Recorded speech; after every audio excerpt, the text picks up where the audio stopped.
eers al my tools hier uithaal, wat ek nodig het, dat is hy. Dankie. Goeiemôre, Hartenbos kampvergadering. As ons verby Sabbat is, dan is ons op die afdraande pad vir kampvergadering, né? Wat 'n jammerte. Ek sien uit na daardie ewige kampvergadering wat ons binnekort gaan beleef. Dit is 'n groot seën om by hierdie kampvergadering te wees. Dit is lekker om saam met julle te aanbid en skouers te skuur en tyd deur te bring en te gesels. En hierdie is my tweede laaste boodskap vir hierdie kampvergadering. Aktiewe geloof. En ons gaan 'n bietjie uit 'n ander hoek uit kyk na geloof. Baie dankie vir daardie ongelooflike lied. Wie was gister hier met erediens? Hier is 'n hele klompie hande. Is dit nie ongelooflik hoe daardie lied gister se boodskap van die kruis van Jesus net by mekaar bring? Vir wat vir ons gedoen is, nee. Kom ons sluit ons so. Here, U weet dat ek U nodig het wanneer ek hierdie boodskap bring. En ek vra dat U asseblief in hierdie oomblikke baie naby aan my sal kom. My hart sal raak, my mond sal aanraak. En dat ek die waarheid van die evangelie sal oordra en dat dit elke een van ons se harte sal raak om Jesus te sien. Ek bid dit in Jesus se naam. Amen. As ek die vraag sou vra, dat u die hand moet opsteek, as u in hierdie lewe nog nie seer kry, of trauma, of lyding, of bekommernisse, of verlies gelei het nie. Enigiemand wat hulle hand kan opsteek. As jy jou hand sou opsteek, sou ek dink dat jy of jy jok vir ons, of jy is soos, ek kan nie op die goeie Afrikaanse woord kom, jy is delusioned, jy is delusional, jy is onder 'n waanindruk. Delusie, weet nie, dit klink soos 'n vreeslike anglisisme, illusie, kyk, miskien ja. So, siekte, en dood, en onnugtering in verhoudings, en geweld, en mishandeling, en verliese, en wat jy dit ook al nog wil noem, hier op hierdie aarde, is deel van die universele menslike ervaring. Daar's nie een mens op hierdie aarde, wat kwyt geskeld is, van daardie belewenis nie, die belewenis van lyding, van swaar kry, van seer. En vir die kind van God is die vraag wat op hierdie lyding volg, ook universeel.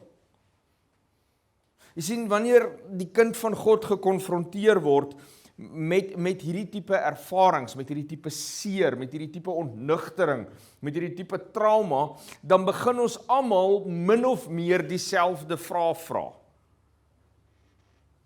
En daar's 'n baie grand teologiese term daarvoor, ons noem dit theodicy. Wat eintlik sê, kan God verdedig word wanneer dit so sleg gaan? Wat die vraag vra, as God perfekte liefde is, glo ons God is perfekte liefde? Amen. As God perfekte liefde is, moet hy lyding wil stop. As glo ons God is almagtig? Amen. As God almagtig is, moet hy lyding kan stop. So die vraag van theodicy is, hoekom stop God lyding nie? En ons kan baie teoretiese antwoorde en filosofiese en teologiese antwoorde hieroor uitdink, totdat ek in die middel van die brandvuur van lyding sit. En ek die vraag vir myself vra, wat gaan nou aan? Hoekom gebeur hierdie met my? Waar is God? wanneer ek deur hierdie spesifieke ervaring moet gaan? Wat het ek verkeerd gedoen? Waar kom hierdie vandaan? Hoe het dit gebeur? Wie se skuld is dit? Wat is die oorsprong van hierdie situasie waarin ek sit? En alhoewel jy en ek in hierdie tydvak van die wêreld se bestaan, hier in hierdie jaar, in hierdie laaste paar dekades waarin jy leef, alhoewel ons lyding en trauma en seer kry eerstehands beleef, is dit nie iets niets nie. Die realiteit is dat lyding is nie vir die mensdom 'n nuwe ervaring nie. Almal wat voor jou nog ooit daar was, het dit ook al beleef. Ongeveer 2500, 2600 jaar terug, is daar hierdie klein volkie, met die naam Juda, die Jode. Hulle is al so versplinter en verdeel, dat hulle eintlik nie eers meer Israeliete is nie, hulle is nie eers meer Israel nie, hulle is die Jode, hulle is so klein, ons niks noemenswaardig aan hierdie volkie nie. Hulle getalle is so min, dis so klein, hulle het geen politieke of militêre mag, of welstand, of rykdom, of hulle het geen, soos 'n Engelsman sal sê, bargaining in die wêreldekonomie nie. Hulle is klein, hulle is 'n niks, hulle is niemand in die groot spel van wat in die wêreld besig is om te gebeur nie. Daar's volke soos die Assiriërs en die Babiloniërs, en dis die volke wat naam het in hierdie tyd.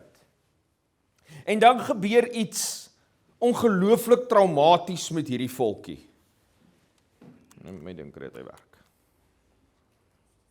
Hierdie klein my klikker wil nie werk nie.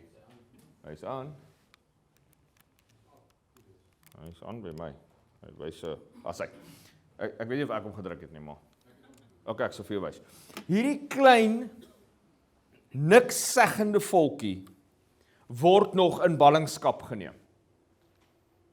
So, hier kom hierdie groot magtige Babylon, hulle sak toe op Jerusalem en op die hele landsgebied van Juda, wat eintlik maar 'n baie klein gebied is in die konteks van die groter Midde-Oosterse wêreld, en hulle sak toe op hierdie klein volkie en hulle maak oorlog teen Jerusalem. Hierdie magtige oorlogsmasjien van Nebukadneser wat kom oorlog maak teen Jerusalem. En op daardie stadium vat hulle 7000 van die mees invloedrykste manne uit hierdie klein niks seggende volkie weg. Hulle vat hulle godsdienstige leiers, hulle vat hulle politieke leiers, hulle vat hulle prinse en hulle koning en almal wat dalk leierskap sou kon gee vir hierdie volk word weggevat in ballingskap.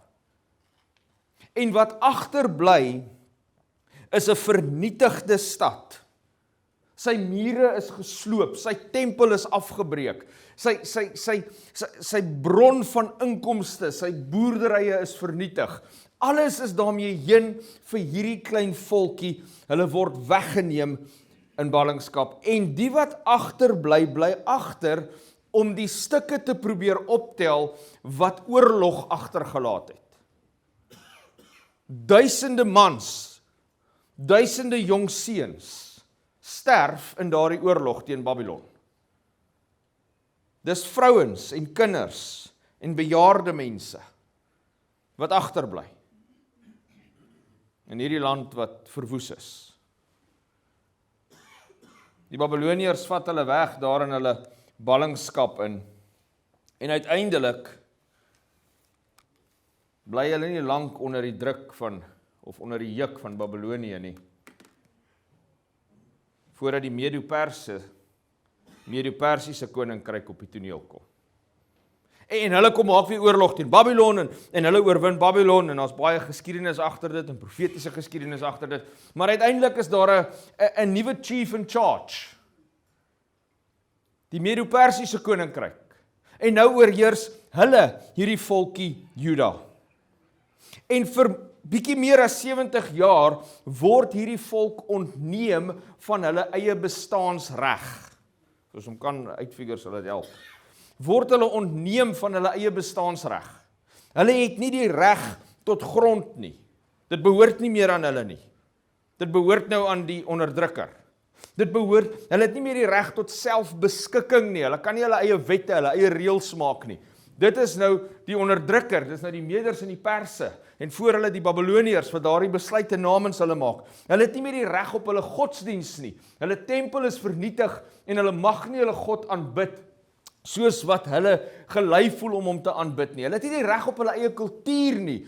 Die Babyloniërs veral, Mede-Persiërs, miskien, kom die Engels uit, miskien tot 'n kleinere mate, probeer hulle kultuur oorheers en probeer hulle kultuur beïnvloed. Hulle het nie die reg op hulle eie stad nie. Daardie stad is vernietig. Hulle het nie die reg op die middelpunt van hulle bestaan, die middelpunt van hulle identiteit, die tempel nie. En alles draai vir hierdie volk rondom die tempel. Die tempel is alles. En dis vernietig. Onderdruk deur heidense volke. Hulle gaan waarskynlik deur die uitdagendste tyd van hierdie volkie se geskiedenis nog ooit. En dan uiteindelik na omtrent 70 jaar besluit die koning van Mede-Persië en hy sê, ek soek julle nou nie meer nie. Julle kan teruggaan. Gaan terug Juda toe, gaan terug huis toe. Gaan terug Jerusalem toe, gaan terug na julle tempel toe, gaan bou die plek weer op. Ons soek julle nie meer hier in Babylon nie. Dankie. En ek sien in my geestesoog die oënskynlike of die aanvanklike vreugde. Want uiteindelik kan hulle weer teruggaan na waar hulle identiteit lê, na waar hulle wortels lê. Na 70 jaar later, 2 generasies later, kan hulle teruggaan en weer begin opbou. En wat 'n groot vreugde, maar weet jy, met daardie vreugde kom daar ook onsekerheid. Want as jy al 70 jaar in 'n land is en jou kinders is gebore in daai land, en jou kinders het groot geword in daai land, en jou kinders het vir hulle 'n lewe begin maak in daai land, ongeag of jy daar as 'n bywoner en as 'n balling was, begin daardie jou tuiste word. En nou kom die koning en hy sê, ons soek jou nou nie meer hier nie. Gaan terug na waar jy vandaan kom. So wat is oor daar in Juda? Daar's 'n vervalle stad oor. Daar's niks anders as 'n vullishoop van Jerusalem oor nie. Daar's niemand meer nie, daar's nie leiers nie, hulle moet nuwe leiers opbou, daar's nie geestelike leiding in Jerusalem nie, dit moet teruggaan soontoe en hulle self weer probeer vestig, die tempel moet weer opgebou word, en ek kan net by myself dink, te midde van hierdie nadraai, van die trauma wat hierdie volk deur is, en nou weer moet deurgaan, begin hierdie vraag maal, hoe sal ons weer hierdie plek bou? Wat sal ons bou? Hoe kan ons God gaan dien in 'n plek wat nie eers bestaan nie? Ons weet nie eers meer hoe om ons God te dien nie. So baie het al gebeur. Waar was God toe ons hom 70 jaar terug nodig gehad het? Hoekom het hy nie toegekeer dat hierdie dinge met ons gebeur nie? En dit is in al hierdie chaos van hierdie klein volkie se bestaan wat ek begin dink aan my eie ervarings met vrae oor lyding. En ek wil vir u verseker, soos ek hier vandag staan, het ek baie wat ek kan deel oor seer. Oor seer en oor lyding. En ek is seker ek is nie alleen nie. Ek wil met die een spesifieke belewenis, gebeurtenis in ons lewe deel. Op 18 April 2014 bevind ons onsself op Helderberg College. Ek is 'n tweede jaar teologie student. Ons het hierdie besluit geneem om daar van die Wes-Transvaal af ons lewens op te pak. Ek, my vrou, 'n klein baba seentjie en ook my ma. Ons is op Helderberg College. Ons gaan vir die Here werk. As ons niks wat kan fout gaan met as jy daai besluit geneem het nie. Ons gaan vir die Here werk en ons is passievol daaroor en ons doen ons bes en ons vestig onsself daar op Helderberg College en ons begin 'n vriendekring kry, ons kry 'n kerk waar ons inskakel en my vrou het 'n werk, ek gaan aan met my studies. Die lewe is goed vir ons. En dan op 18 April 2014 kom verras. Hierdie ding werk nog steeds nie. Kyk, of my die volgende een toe gaan. Nog ene, asseblief. Kom verras 'n klein baba seentjie die De Winnaar gesin. En hy bring hierdie klomp vreugde met hom saam. Soos wat 'n babietjie doen. En dit is so lekker om hierdie klein babietjie in ons huis te hê. Wat 'n ongelooflike ervaring en voorreg om kinders te kan hê. 'n Paar maande later, op 9 Julie 2014, staan ek en my vrou in 'n klein wit hospitaalkamertjie. So aan die een kant is daar groen plastiekstoele gepak. Is Dr. Kielder hier binne? Ja. Sy is daar agter. En daardie dokter staan voor ons. En die trane begin oor sy oë loop, oor sy wange loop. Nou wanneer jy as 'n ouer sien 'n dokter begin huil, dan weet jy hier's groot fout. En ek onthou hoe hy my en my vrou so saam om ons middellyf vat en hy begin net huil en hy sê ek is so jammer, die volgende skyfie, en hy sê julle kind het kanker. En hy word gediagnoseer, die volgende een asseblief, met bilaterale retinoblastoom, wat beteken kanker in sy oë, albei oogies. En hierdie is foto's wat later geneem is, na baie behandelings en na alles wat daar omkring is kanker, is tumore. En ons lewe verander op 9 Julie 2014, handomkeer. In daardie oomblik. Ek onthou hoe ek uitstorm uit daardie vertrek uit. My vrou gaan en gee aandag aan die kleintjie en ek loop net deur daardie hospitaal en die trane loop net en hier kom 'n vrou. En vandag glo ek is 'n engel van die Here. En sy gryp my net en sê ek wil vir jou bid. En sy bid vir my. Weet jy wie sy is? Ek weet nie waar sy vandaan gekom het nie. En ons lewe, volgens asseblief, ons lewe begin die normaal van ons lewe begin dokters en hospitale en behandeling word. Dis die normaal. Dit is wat ons nou elke dag gekonfronteer word mee. En ons min dinge wat so onverstaanbaar is, soos 'n babietjie se lyding. Enige lyding is onverstaanbaar, né? Ons sukkel om dit te verstaan. Maar as groot mense seer het of lyding het, kan 'n mens 'n gesprek hê daaroor. Maar met klein kindertjies is daar niks wat jy kan praat oor nie. En so is hierdie nuwe lewe. En daar's 'n gesin, met 'n mamma en 'n pappa. En hierdie klein babietjie wat seer het en wat siek is en wat ons nie weet wat die pad vorentoe gaan wees nie. My kind het kanker in sy oë.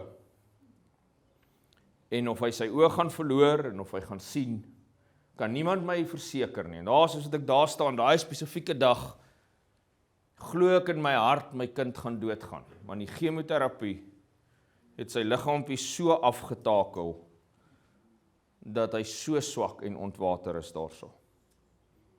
En die volgende een. En dan is daar nog 'n boetie by die huis, 'n ouer boetie.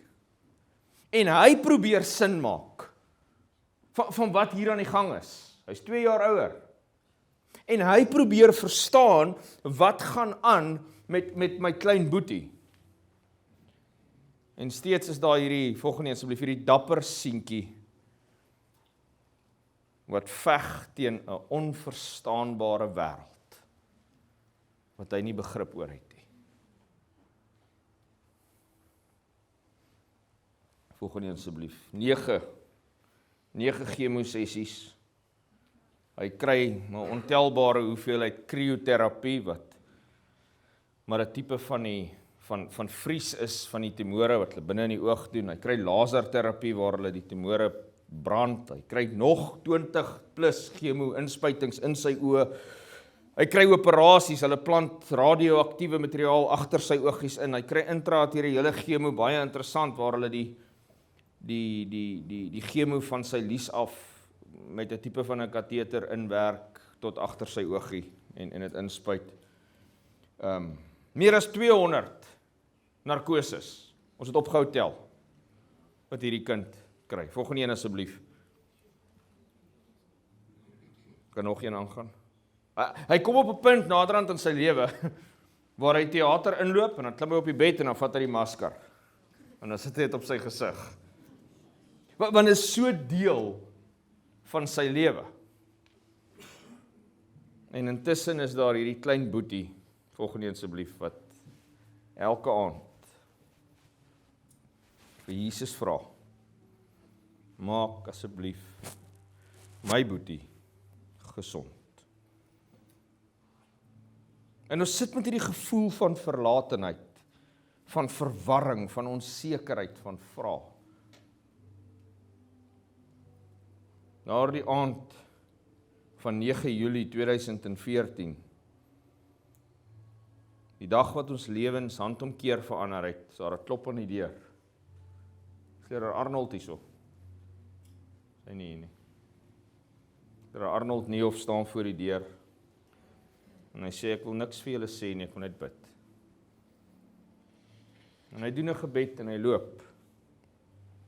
En ek onthou nog hoe ek by myself gedink het, wat help daardie gebed my nou? Maar dit het. Volgende een asseblief. Ek weet vandag, soos wat ek hier staan en hierdie storie vertel, dat die belewenis en ervaring en teenwoordigheid van lyding en swaar kry nie uniek is tot my lewe nie. Ek het by genoeg siekbeddens gestaan. Ek het by genoeg sterfbeddens gestaan. Ek het by genoeg mislukte huwelike gesit. Ek het met genoeg gebroke verhoudings gepraat. Ek het met genoeg verslawings te doen gehad. Ek het met genoeg mishandelings te doen gehad. Ek het genoeg seer kry en swaar kry en boosheid van ander beleef om te weet dat my ervaring van lyding is nie uniek nie.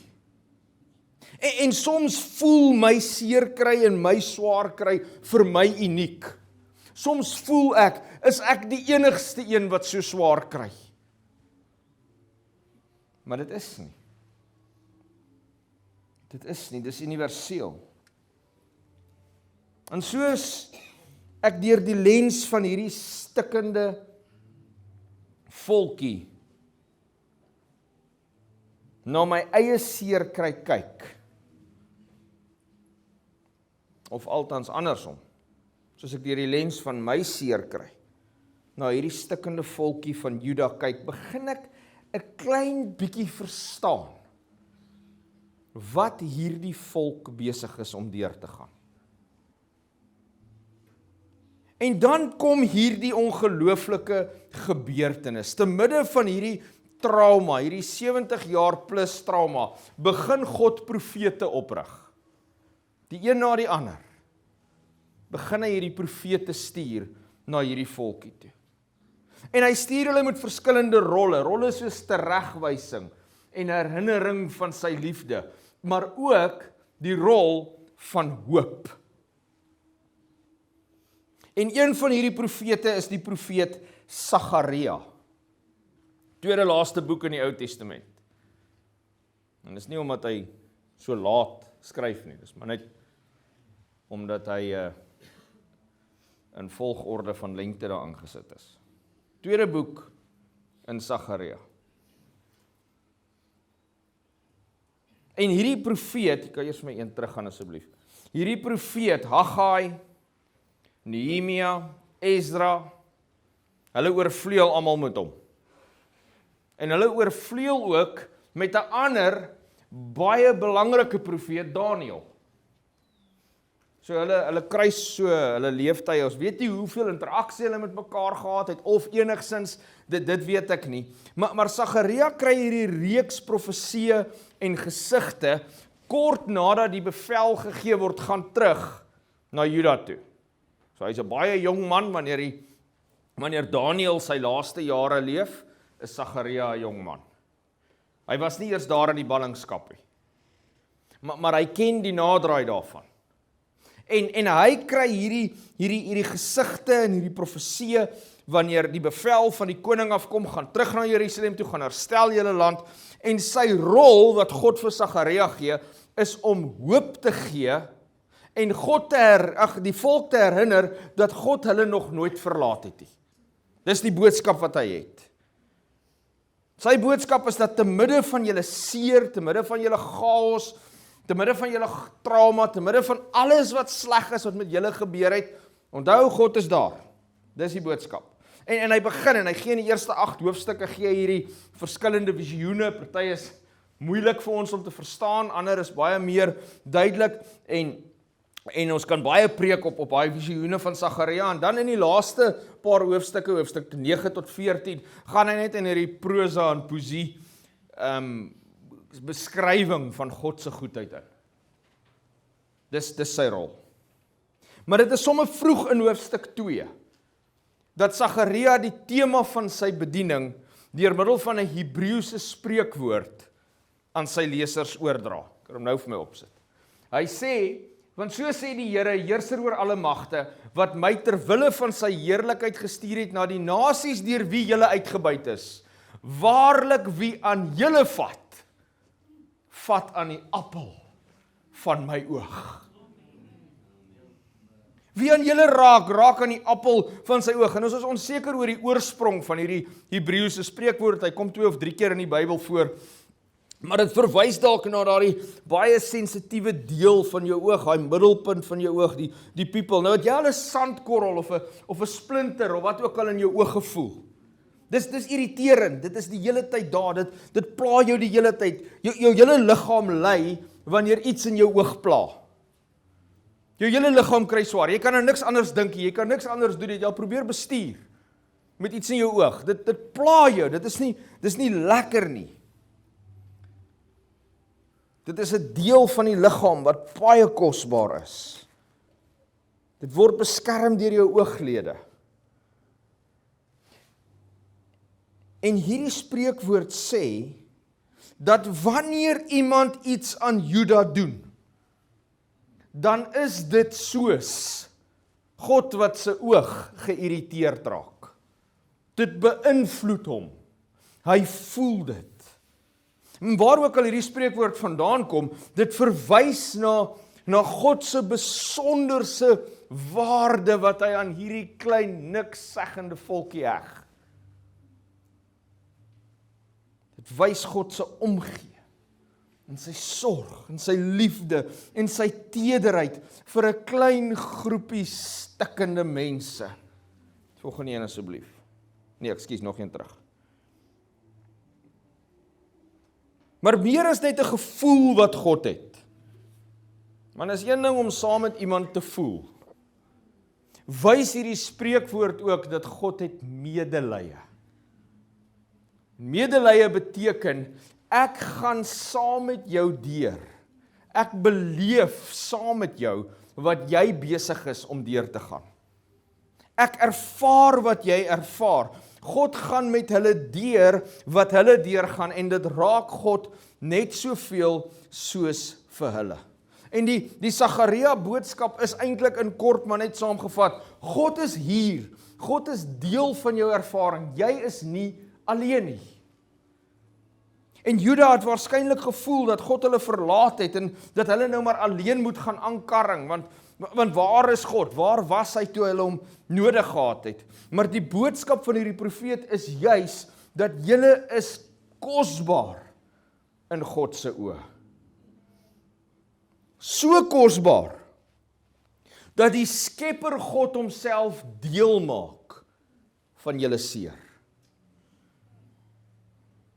Soos dat hulle teruggaan na hulle tuisland, na Judea, hou die onderdrukking van God se volk nie op nie. Want jy sien, na die Meders en die Perse was daar die Grieke, wat Judea onderdruk het. En na die Grieke was daar die Romeine. En hierdie volkie versplinter elke keer 'n bietjie meer. En so gaan dit aan deur hulle geskiedenis, maar hierdie Joodse volk kon van een ding verseker wees, dat eens op 'n tyd was daar 'n profeet met die naam Sagaria, en hy herinner hulle dat God voel wat hulle voel, dat wie ook al aan hulle raak aan die appel van sy oog.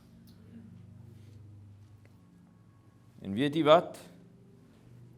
My God verander nooit. Ek kan nou die volgende een toe gaan, Maleagi, dis Maleagi 3 vers 6, is nie Sagaria 2 vers 8 nie. Maleagi 3 vers 6 sê, want ek die Here het nie verander nie. Hebreërs 13 vers 8 sê, Jesus Christus is dieselfde gister en vandag en tot in ewigheid in. My God verander nie. Wat beteken dit dat God nie verander nie? Dit beteken dat die natuur van wie hy is, sy karakter, sy wese, nog steeds is wie hy was toe die volkie Juda in ballingskap was. Dat die God vandag, wat my God is, nog steeds sê, wie aan jou vat aan die appel van my oog. Dat hy nog steeds my God is. En hoe weet ek is waar?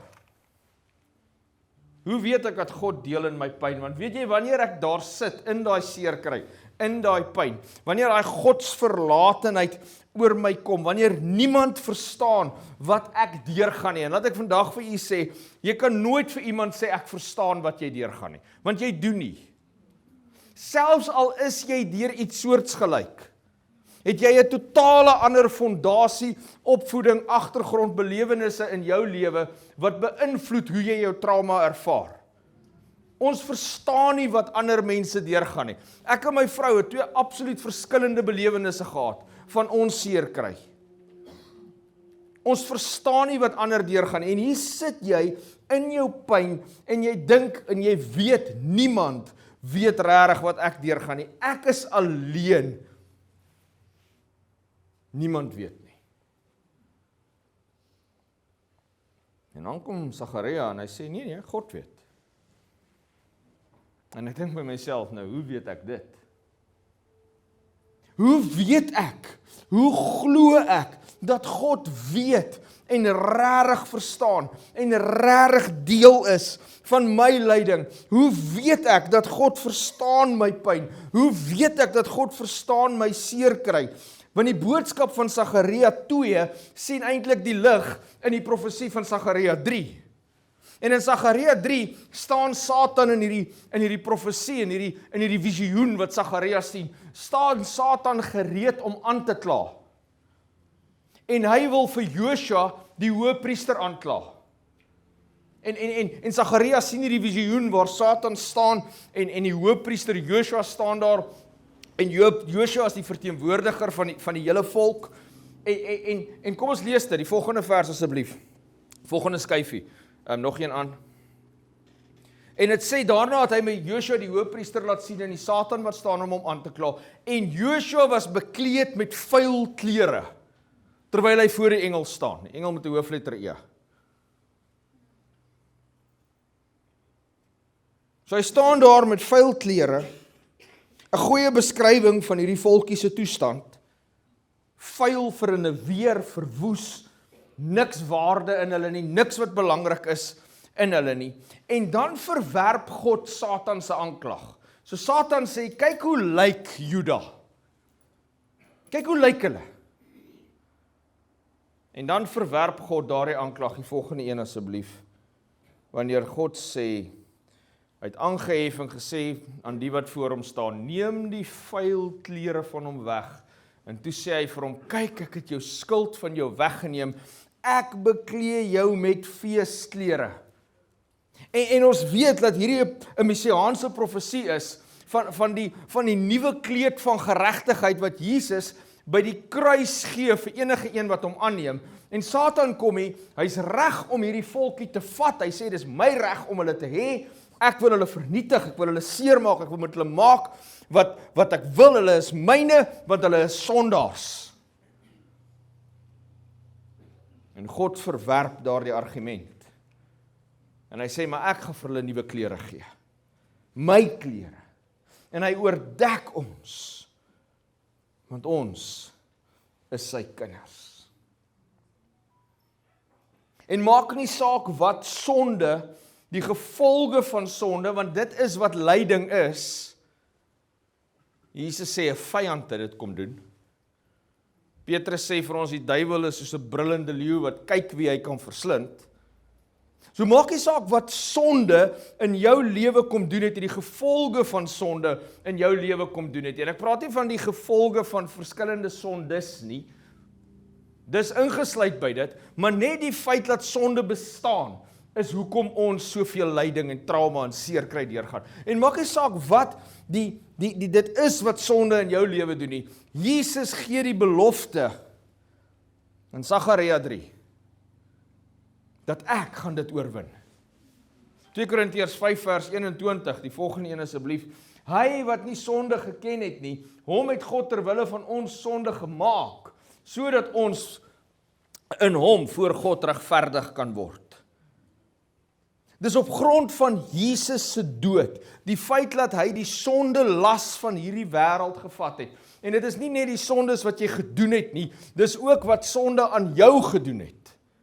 Wat Jesus kom en op die kruis in homself vat en sonde word. En hy boodskap in Jesaja 53, daai messiaanse profesie van wat met die Messias gaan gebeur en hoe hy die sondes van die wêreld gaan wegneem. Die volgende een asseblief, wat sê, in al hulle benoudheid,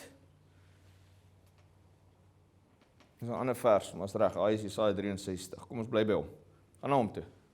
In al hulle benoudheid, was hy benoud. En die engel van sy aangesig het hulle verlos, deur sy liefde, deur sy medelee,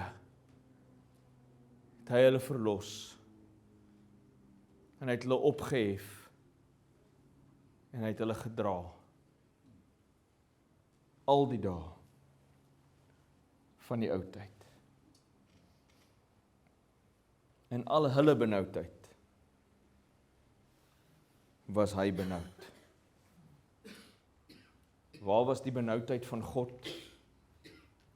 Aan die kruis van Jesus. Die getuienis, die bewys, die beeld dat God benoud raak, wanneer ek benoud raak, wanneer lyding teenwoordig is, wanneer swaar kry in my lewe daar is, kan ek sê, maar my God voel dit. En hy weet wat ek deurgaan, en hy dra saam met my wat ek deurgaan, en dit is aktiewe geloof. Aktiewe geloof is nie dat my God net alles gaan uitsorteer wat fout is in my lewe nie. En hy kan. En hy doen partykeer. En amen daarvoor. Maar aktiewe geloof beteken ook dat wanneer ek deur hierdie dal van doodskaduwee loop, wanneer ek deur hierdie onsekerheid gaan, wanneer ek deur hierdie vrae in my lewe gaan, is daar 'n God wat saam met my is. Aktiewe geloof is 'n geloof dat my God my nie alleen los nie. Dat hy beleef en bekommerd voel en voel dit wat ek beleef en bekommerd oor voel en voel. Dat hy daar is en dat hy dit deel.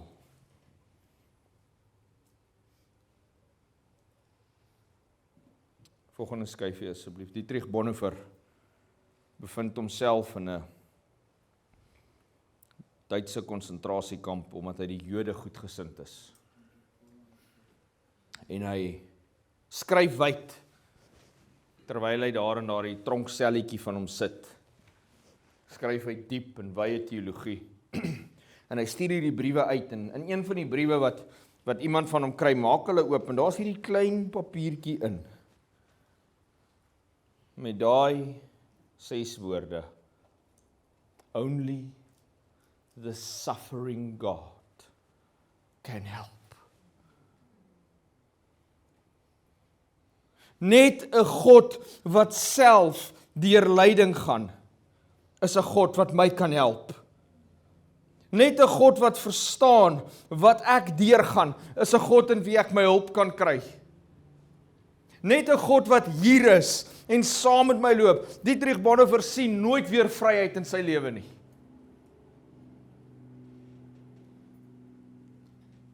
Die Duitsers maak hom dood, al is hy self 'n Duitser.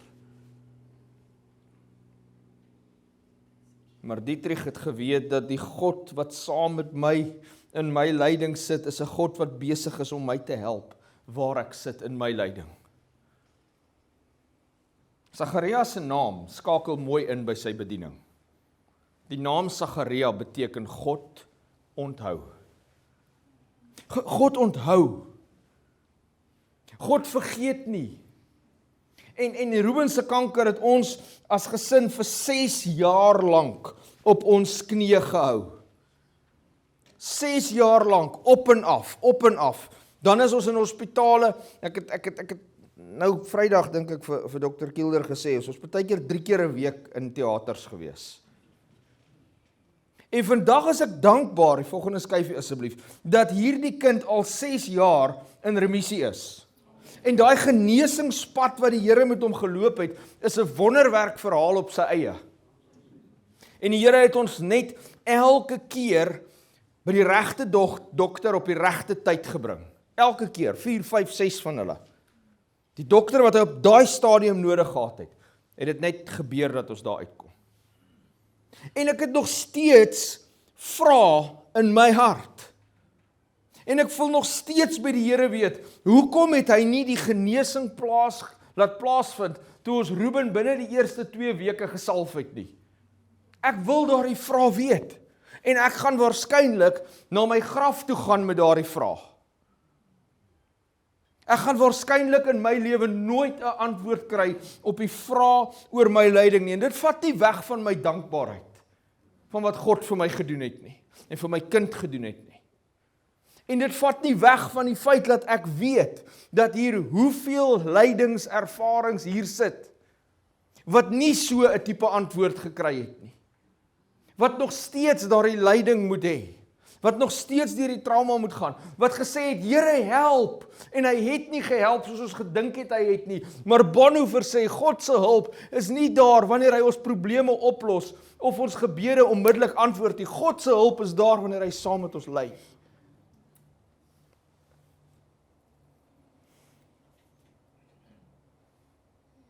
Ek weet nie wat die antwoord is op die waaroms nie.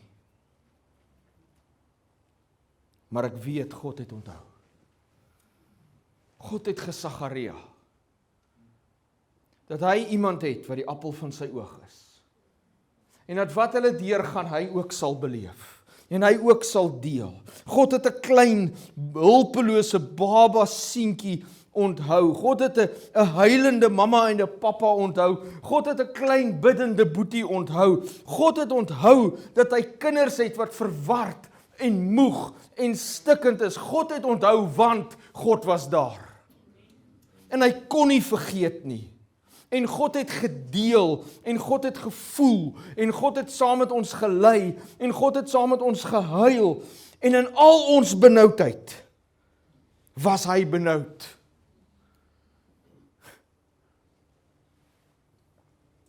En ek het nie die antwoorde nie. Maar op een vraag het ek 'n antwoord. En die vraag is, waar was God? En die antwoord is, God was daar. God was daar waar hy my seer gedeel het. Hoe weet ek dit? Van die kruis getuig dit. Volgende een, skrede na Christus. Bladsy 86, there is no tear shed that God does not notice. There is no smile that he does not mark. God ken jou in en uit en alles van jou en hy is saam met jou. God onthou daardie klein verdrukte volkie wat probeer sin maak van die trauma van 'n ballingskap ervaring. En God onthou ook die seer van jou verlies, jou hartseer, jou hart wat stikkend is, jou trauma, jou chaos, wat op hierdie oomblik, of dalk in die verlede in jou lewe al was. God onthou dit. God weet dit. Jy is nie alleen nie. Jy is kosbaar vir God. En wie of wat aan jou raak, raak aan die appel van sy oog. Ons laaste diens vanmiddag is nie 'n seminaar nie, dis 'n seminaar sleet gleef, maar dis 'n preek. En in ons laaste diens vanmiddag 3:00 gaan ons die vraag verder vat. Wanneer ons kyk na aktiewe hoop. Jy vandag hier sit en jy het jou eie seer, ek gaan ons sangspan vra om te begin vorentoe beweeg. Ek sien daar hardloopleraar Andrei. Ek hoop hy is op pad om te hardloop klavier toe. Terwyl ons sangspan besig is om gereed te maak, gee Jesus om. As my bange hart van weemoed en pyn wil vlug, as my laste druk en ek laag moet buik, tot ek moeg en moedeloos sug, gee Jesus om as my hart beswyk in die duistere nag van vrees, as die daglig faal en die skadu's kom daal, sal die Here ook daar by my wees. Gee Jesus om as versoeking kom en ek voor die druk daarvan beswyk, as my wange gloei en my trane vloei, sal sy hand my dan nog bereik. Gee Jesus om as ek afskeid neem van die liefste op aarde vir my, en die dood hom wreek, tot my hart wil breek, is dit niks vir hom as ek lei. Ja, hy gee om. My Heer gee om, sy hart is week met my leed, as die dae lank is en my hart snags krank is, weet ek, my Heer gee om. Here, hier staan 'n klein, niks seggende, vuisfoos geslaande, moe, getraumatiseerde, stikkende seer volkie voor U. Ons is verniel deur die Babiloniërs van hierdie lewe. Ons het seer gekry oor sonde. Ons elkeen van ons loop hier weg. En Here, terwyl ons dit vir U vra, vra ons U ook om ons te help om saggies te wees met mekaar. Want ons weet nie wat se seer ander eintlik dra nie. Maar soos wat ons hier wegloop, weet ons, elkeen wat by daai deur gaan uitstap, stap daar uit met sy eie slegte belewenis van wat Satan al aan ons gedoen het. Dankie dat Jesus omgee. Dankie dat ons die appel van die oog kan wees, die een wat seer het wanneer ons seer het. Die een wat verstaan. Dankie vir die kruis Dat ons nie net verlos van sonde nie, maar 'n getuienis is dat ons God verstaan. U weet, U is daar. Dankie dat U hulp nie net in die groot en magtige wonderwerke in ons lewens kom nie, maar dat U hulp juis kom wanneer U deur U eie leiding saam met ons gaan. Here, ons sien uit. Ons sien uit na die dag wanneer dit heeltemal vernietig sal wees. Dankie dat U omgee. Maak elkeen van ons bewus daarvan dat ons nie alleen is nie. Ons bid dit in Jesus se naam. Amen.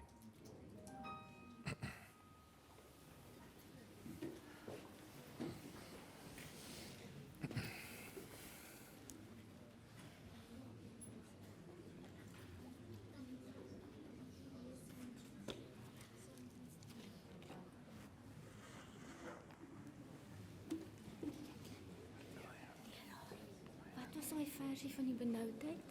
Dit is Jesaja 64. Jesaja 64. Ja, ek dink is vers Maar net 4. voor ek hom Ja. kon kry. Ja. Okay, Jesaja. Strek.